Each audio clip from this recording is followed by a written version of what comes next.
I have another great question from Lisa because we're all here, we're all very excited about this, but what do you see as the most efficient mechanism to educate others more broadly on like the things you are teaching about?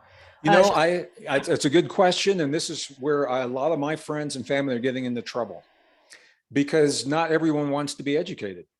And the last thing I think that you want to do is to try to convince or persuade someone of an idea or a belief system.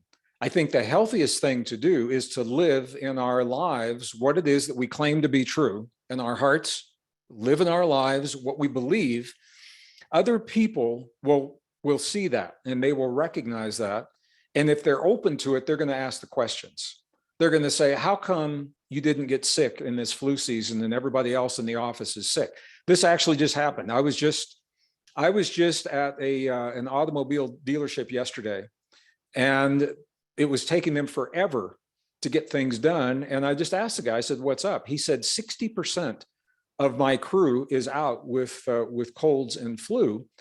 And he said, even the people I carpool with every day. I said, so wait a minute, you're carpooling with people who are out sick, but you're here and you look fine, you know? I said, what are you doing that they're not? And so that opened the door to a whole question.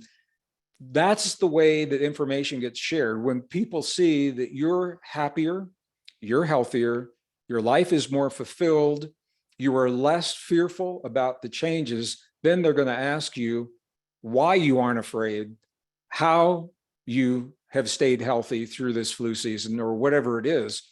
That's the doorway then to share. But to sit around at over the holidays of the family, gathering and try to convince or persuade someone of something that flies in the face of the echo chamber of information that they have on their Facebook or their YouTube channel. You have to remember the way these algorithms work, and they're very powerful. When you look up something on Facebook or on the YouTube channel, that algorithm is now going to start feeding you all kinds of information reflecting what it is you just looked up. Now, if you don't know that, then you're going to think that everybody is seeing what you're seeing and that you're like right on top of things, that you're like in the know, when in fact you're being funneled information to support a particular viewpoint that other people aren't seeing.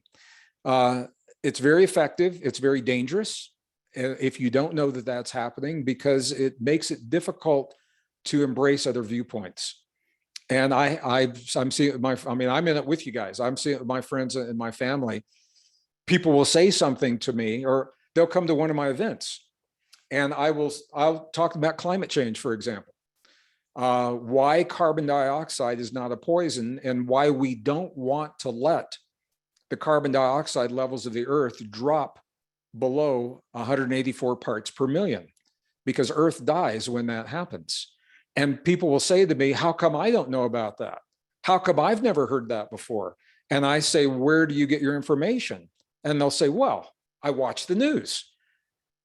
That's the answer right there. They're watching what is being fed to them so that they will adopt a viewpoint and support social change or political change that is reflected in that viewpoint. They're not getting the big picture. So I don't think we can convince or persuade anyone of anything, and I would never try.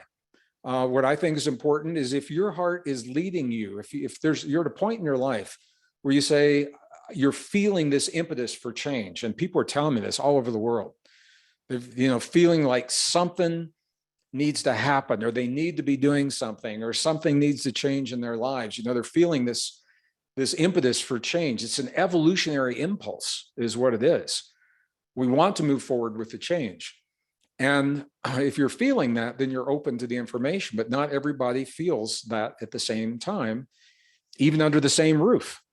I've seen this with husbands and wives, where one of them will be open to new information and the other one's not quite there yet. And then they get to embark on a journey of trust, of willingness to share the journey with another person. And there's a whole workshop of life that happens from that. So I think that is probably my experience, is to simply live in your life what you have discovered to be true. and allow other people by example. You live the example, you teach by example, and then allow them to come to you. And when they're ready, they will ask. And when they ask, that's the doorway for the sharing.